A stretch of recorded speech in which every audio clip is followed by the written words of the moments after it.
આજના વાચનનો વિષય છે પૂર્ણયોગમાં શરીરનું રૂપાંતર, શરીરનું આધ્યાત્મીકરણ.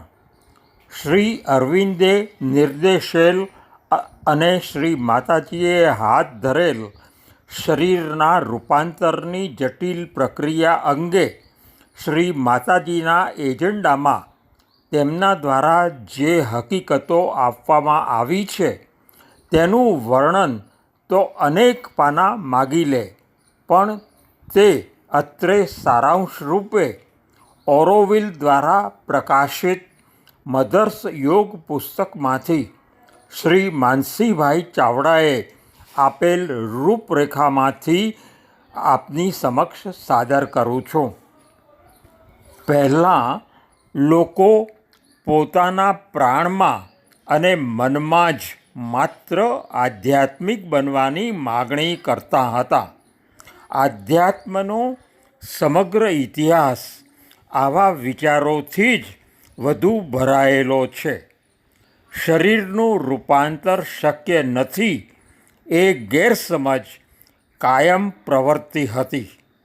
પણ આ શરીરનું રૂપાંતર અથવા કોષોનું રૂપાંતર કરવું કેવી રીતે? તેની પદ્ધતિ આ મુજબની છે.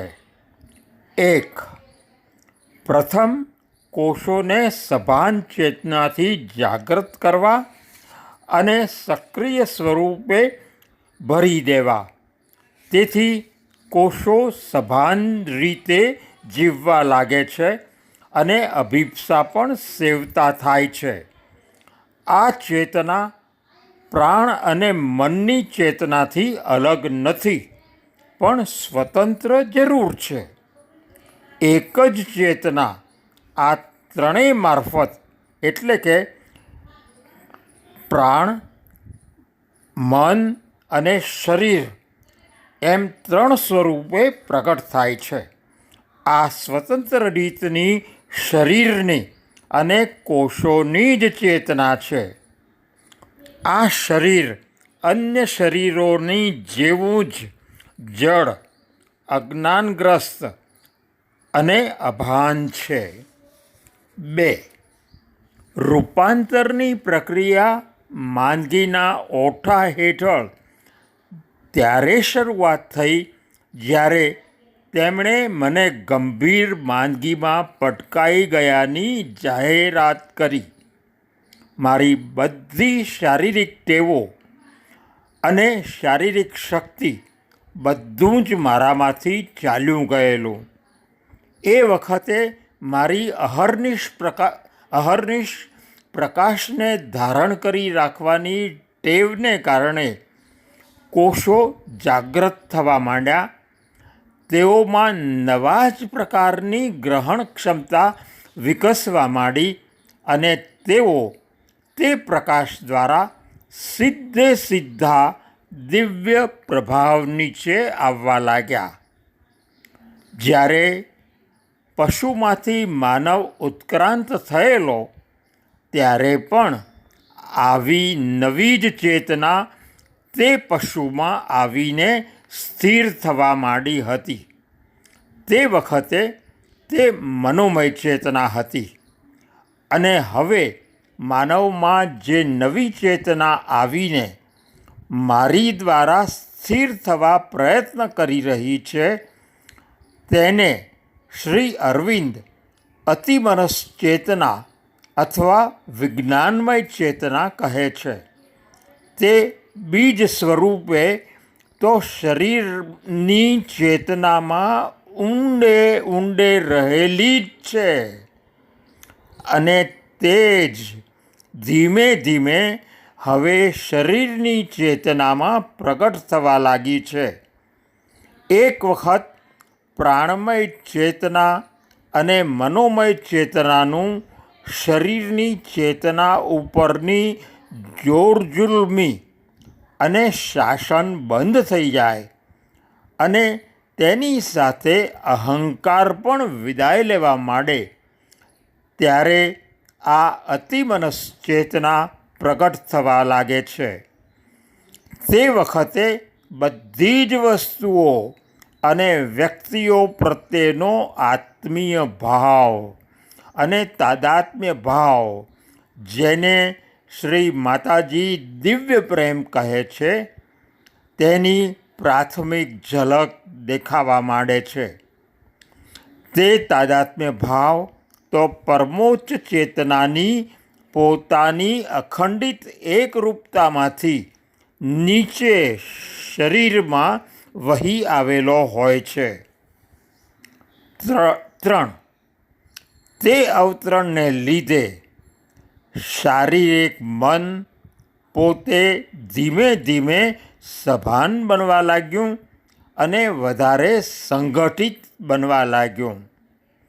તે આંતરપ્રકાશમાં એકાગ્ર રહેવા લાગ્યું અને શાંત થઈ ગયું. 4. તે શરીરની શાંતિમાં પછી પરમ પ્રભુને પોતાની દ્વારા પ્રગટ કરવાની અભિપ્સા જાગી અને તે શબ્દો દ્વારા આંતરિક પ્રાર્થનાઓ બની ગઈ. ભૂતકાળના આધ્યાત્મમાં શારીરિક ચેતના બદલાવાની શક્યતા જ નથી એવી ધારણા બંધાઈ ગઈ હતી.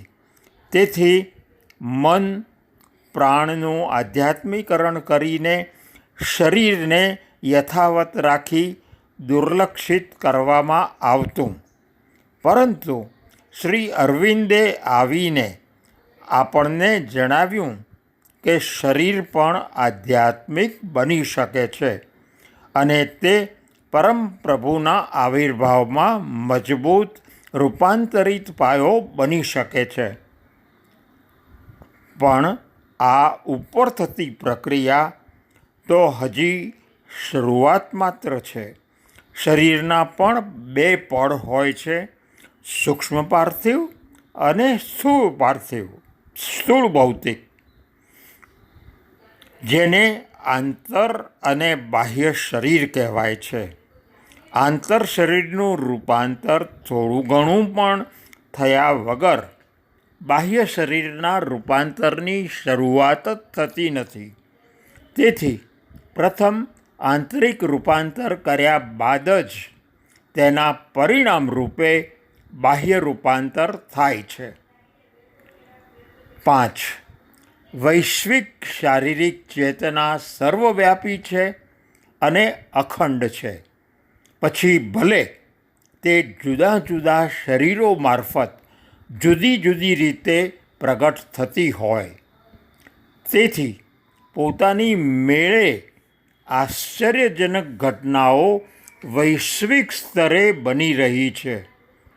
જુદા જુદા દેશોના જુદા જુદા લોકો, જેમને યોગની જરા પણ જાણકારી નથી, તેઓમાં પણ અચાનક શારીરિક ચેતનામાં ફેરફારો થવા માંડ્યા છે.